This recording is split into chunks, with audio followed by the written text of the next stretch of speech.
Há muito tempo atrás, por volta de 1050 a.C., o povo de Israel, preocupado com as ameaças constantes das nações vizinhas e liderados pelo profeta Samuel, que já estava muito velho, clamaram por um rei que pudesse livrá-los de qualquer ameaça dos povos inimigos, porque os outros povos tinham reis, mas Israel não. Os israelitas não conseguiam mais acreditar que seria um povo unido somente com um profeta no controle de Israel. Aos poucos, os israelitas perdiam a confiança em Deus e aumentavam a fé numa liderança humana. Naquela época, os israelitas tinham uma tecnologia atrasada em relação aos filisteus, que era um dos seus maiores inimigos. Os filisteus dominavam Israel e controlavam também a metalurgia e principalmente a fabricação de espadas e lanças.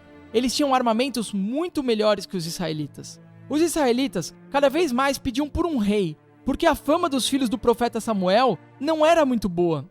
Um dos seus filhos poderia até ser rei, mas todos eles pecavam e envergonhavam o nome de Deus. O povo então escolheu Saul para que se tornasse rei em Israel, porque ele tinha características que todos queriam num rei. Ele era muito valente, alto, forte, com porte de guerreiro. Saul pertencia à tribo de Benjamim, que era a menor das tribos de Israel.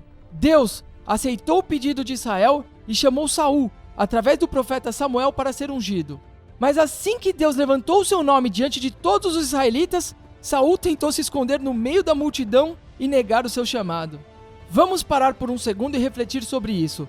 Será que assim como Saul, você não tem agido como um cagão? Será que você também não tem uma missão na terra? Você não tem um chamado? Você não tem uma vocação que também nasceu para cumprir? Quando você se esconde do seu chamado, você está negando a sua própria natureza. Mesmo Saul, tentando se ocultar no meio da multidão, foi encontrado porque era o mais alto entre todos. E assim mesmo ele foi ungido rei de Israel. Você sabe o que significa essa unção para ser rei? A unção era feita com base num óleo sagrado, descrito em Êxodo 30:23. Primeiramente, essa unção, pessoal, representa a capacitação para reinar. Demonstrava a fidelidade de Deus na escolha e capacitação daquele que foi ungido para estar naquela posição.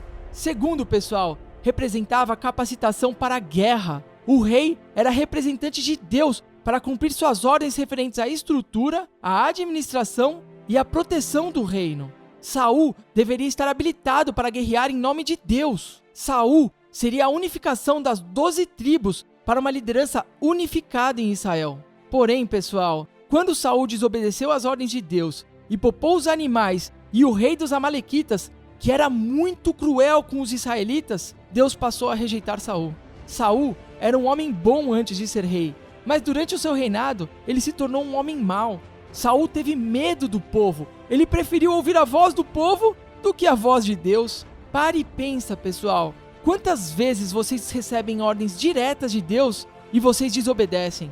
Quantas vezes vocês sentiram no seu coração que deveriam fazer algo, mas acabaram não fazendo por medo ou influência das pessoas e informação ao redor?